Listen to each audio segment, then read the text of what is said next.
Alright, so I'm back and I'm ready to do the camshaft position sensor now.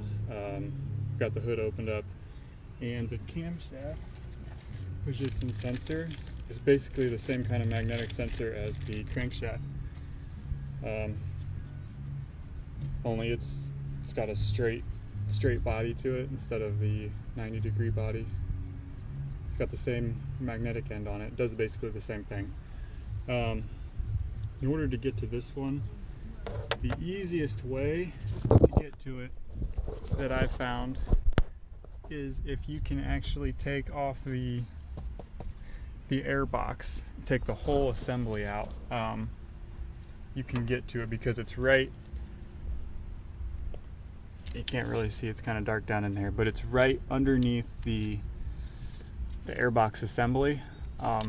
What I did though, just to kind of save a little bit of time, because it does take more time to do it that way, is I just went from underneath the vehicle and I used really long extensions. I'll show you what I used.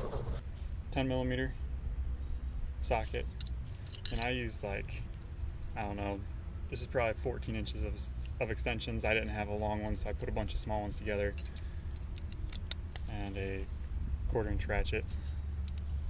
So with all those put together, I can get to it from the bottom side. And let's go underneath and see what we can see. The sensor is on the right side of the engine, on the forward side, underneath the right bank of cylinders.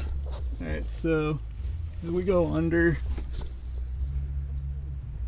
I'm going to go just straight up. See if I can get a flashlight in here.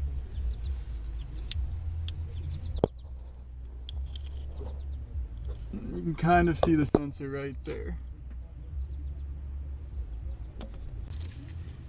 Okay, so this is about the best view you guys are gonna get, just camera wise. I have already taken the bolt out of mine.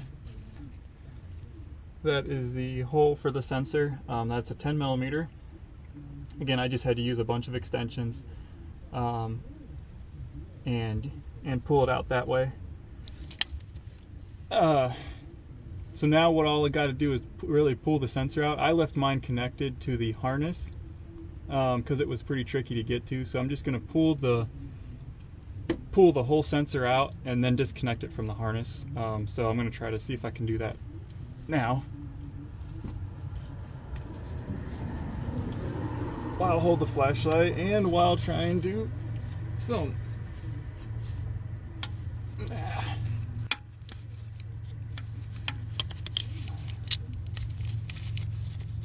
See if I can get it. There it comes. Boop. There it is. So as you can see, that's the sensor right there. It's got some oil on it. It's probably going to drip right on top of the camera. Hopefully not.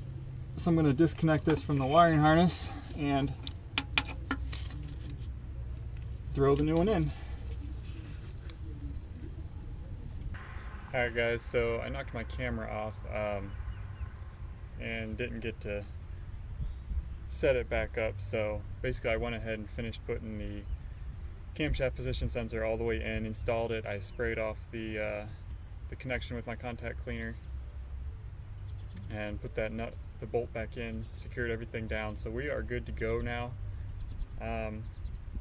It's really not that hard. It only took about 5 minutes to do each sensor. So the biggest problem you'll probably find is actually locating the sensors.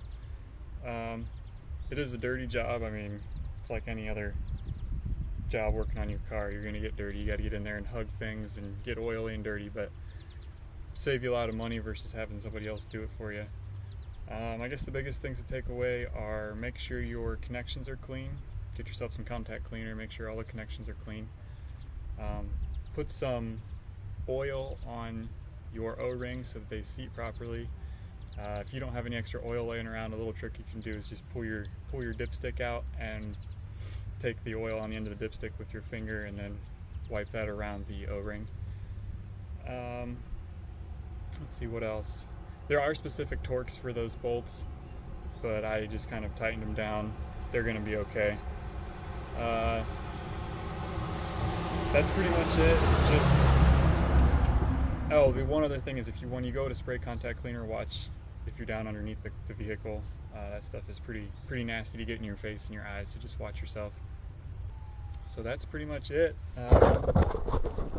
Again, like I was saying, you don't really have to take the airbox out. I did it without taking any of that stuff out. It makes it easier if you do, but it's quicker if you don't. So anyways, all right, let's go give it the test run. I'm gonna see if I can start it up, see what happens. Here goes.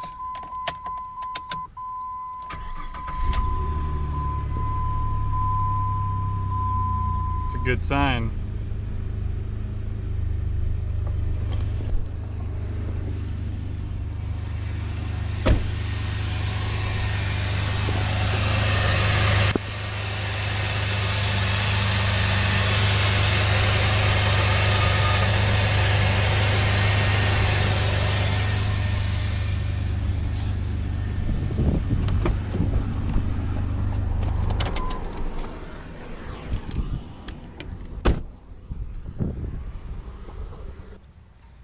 Well guys, she runs, and it's a good thumbs up for me for right now, so we'll see if she stays that way. If she keeps running for a week or so without any issues, without stalling out again, I'll consider it fixed. If not, I'll be back to the drawing board trying to chase things down. My next thing will probably be checking wiring harnesses and stuff. Hopefully I don't have to go that route, but let me know if you guys have any questions or comments, and I'll help you out if I can. And I guess that's it for right now. So, Home Shop Mechanic signing off. See you later.